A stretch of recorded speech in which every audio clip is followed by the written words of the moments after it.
ሞራል ይወድቃል፣ ኢኮኖሚካልም ትጎጃለሽ። ከዛ ደግሞ ውድቀት እንደገና ትንሽ እና ጠራርገሽ ደግሞ እንደገና ምን ልሁን ድንጋጤሽንም አስተናግደሽ በቃ በስጭትም አስተናግደሽ ብዙ ነገርም አስተናግደሽ ከዛ ደግሞ እንደገና ትነሻለሽ እና ልክ ነው። የነገን የሚያውቅ አምላክ ነው። ግን በዚህ ውስጥ ምን ተማርኩኝ መሲ?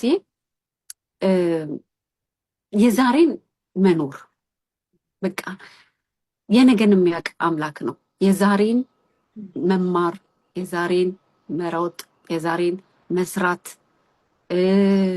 በሁሉ ነገር ላይ በቃ ዛሬን መኖር። ምክንያቱም ነገ የአምላክ ብቻ ናት። ነገን አናውቅም። ነገን